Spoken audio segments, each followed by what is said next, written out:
সুরধনী গঙ্গার জল কত, কিন্তু আমার গৌর হরির নয়নে একটা সুরধনী গঙ্গা নয়, বলে কত সুরধনী বহে গোড়ার ও আমার নয়ন।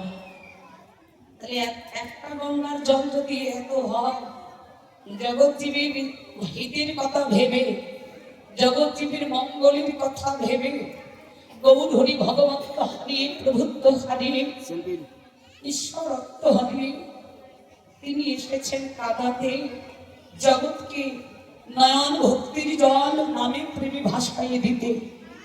চিন্তা করুন, গৌর হরি কাঁদলেন, এত কান্না করলেন, এত নামে প্রেমে কাঁদলেন, জগৎকে কাঁদাবে বলে তিনি সংকল্প করে এসেছেন কাঁদাবো জগৎকে।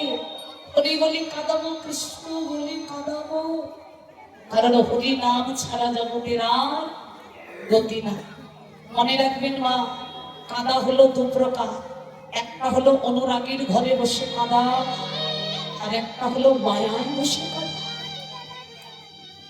মায়ার কান্নাটা কেমন জানো? ধরো তোমার কোনো খুব কাছের কোনো প্রিয় মানুষ মারা গেছে, তুমি তার বিরহে কাঁদছ।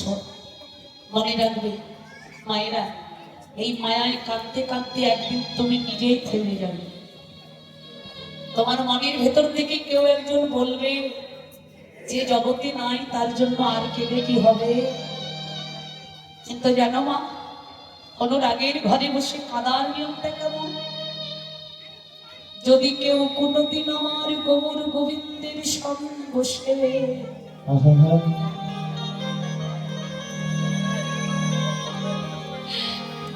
যদি তার নয়নে নয়ন রেখে, নয়নে নয়ন রেখে, যদি কিছুক্ষণ তাকাই তাকাই একবার দুটি নয়নের জল বিগলিত করতে পারে, বিগলিত ঘটিতে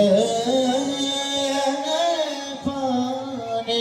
শুনে যাও মা, ভগবানের সামনে বসে যদি কেউ 2 মিনিট কাঁদে, তার হৃদয় মন্দিরে পিপাসা জাগে, প্রভু গো,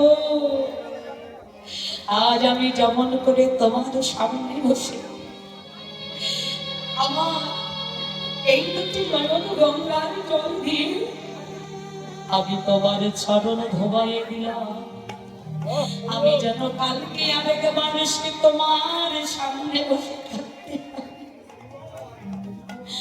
আবার যখন কাল এসে ভগবানের সামনে বসবে, তোমার হৃদয় থেকে কেউ যেন বলবে, আজ নয় ঠাকুর, আজ আর কাল নয়, আমার জীবনের সেই শেষ দিন পর্যন্ত আমি যতকাল জগতে বেঁচে থাকবো, আমার এই জীবনের অন্তিম কাল পর্যন্ত, অন্তিম কাল পর্যন্ত আমি আর কিছুই চাই না দয়া, আমি যেন আমার এই নয়ন জলে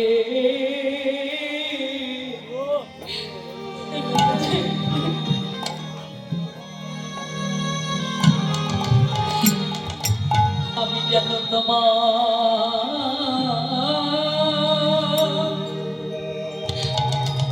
চরণ